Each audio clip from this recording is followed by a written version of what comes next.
Hey guys, what's going on? Lucky here. So you guys know I like to do videos or videos on projects of cars that are more than just cars. I don't do a lot of cars that people buy and flip.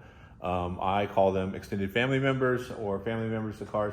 I mean, there's stuff that people aren't going to sell, they're not going to get rid of. The last few cars I did, the one for David Fisher, he brought in his father's car that he has, and he wanted to build a car to give to his son, a muscle car. And so we're doing that 69 Chevelle. The 66 Chevelle I did for Michael is a family member now of his family. He's got I assume he has no plans on selling it. The Mach 1 over there, Brian's car, that's him and his dad's putting that thing together and building it to cruise together.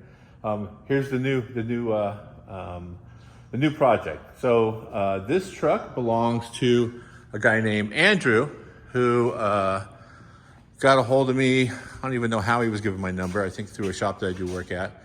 And this car belonged to his wife's grandfather. The gentleman is 90 years old. Has had this car forever, literally. Has been doing all the maintenance and taking care of everything. And, whenever a good idea came along, he did it. It's got new shocks on it. Every Zerk feed on here is clean and lubed up. It's got good grease in it. It's got some oversized tires on it. The old wooden bed died, so he had some plywood cut, I don't know, a long time ago, and put in the back, and then he sealed it up.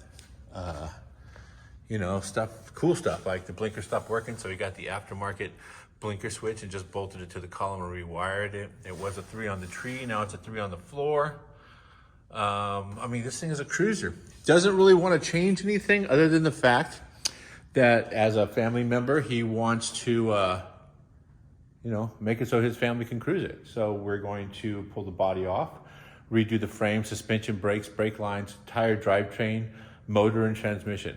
Funny story is he was concerned about doing some modifications to it, how Grandpa would feel about it. And he wanted to kind of lower it a little bit, not slam it. And this is a grown man, so lower it, to a drivable level and, make it fun to drive. And when he was running it by Grandpa, he was like, hey, you should probably lower that thing. They look great. So hats off to Grandpa for coming up with a great idea. And, I just noticed it's a big back window. So that's kind of cool. We're going to get this thing taken apart, get it right down to the frame, get that stock motor and transmission out. Get the suspension taken apart. But I'll just go a quick walk around. This thing is, like I said, it's been a work truck for a long time. That's what they've been using it for. I couldn't tell you what this color is or who painted it. Obviously, it used to be tan, maybe two-tone. A few things I see right from the get-go is the bed does not line up. Let me close this door. Oh, the door's closed. So the bed does not line up nowhere near where it's supposed to be. And if you look through here, the bed's actually hitting on that side, not hitting on this side. I'm going to go out on a limb and say the floor pan in the bed is so rotted, the bed has just moved to the side, just from driving, probably nothing crazy. All the bolts are rotted out of the bed. I put it up on the lift, took a peek underneath it. It is just an old ass truck. So a couple cool things about this truck. Original motor, original transmission. Someone's just been doing maintenance on it, taking care of it. It's an oil bath air cleaner right there.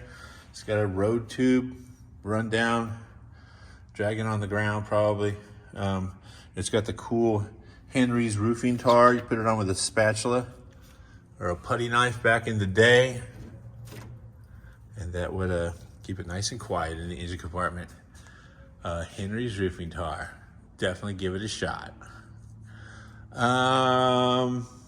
This thing is a cruiser. Original motor. Minimal rust. It does have some rust, but nothing crazy. You can see the original color. Looks like a beige, cream color. But either way, we're not going to go into the paint and body on it. From the other side, you can see this side, obviously the bed's right on the cab. We'll be able to take that apart. We're going to scatter this thing, lift the body up, put it on a roll around dolly, completely redo the frame, chassis, motor, transmission. And then when it's ready to go back together, I will give Andrew a call, and him and his son will come down. And I'll turn them into slave labor. I'll have them help me drop the body back on the frame. They'll be able to see what's going on underneath it and get it all together. part of the experience. I mean, making memories, right? Good times. So yeah, funny thing was I called Andrew and said, bring the thing down. He said he was gonna have it towed down. And I was like, well, no, dude, jumpstart it, cruise it. What's the worst that could happen? You gotta jumpstart it again? And he's like, you know what? You're absolutely right. And he hopped in it and jumpstarted it and cruised it down here like a boss. And so yeah, it's a cruiser. Good for him. Let's make it safe now. That's it. Look for more videos on this in the future. For right now, I gotta get it off the lift. I gotta finish some of these projects that are floating around.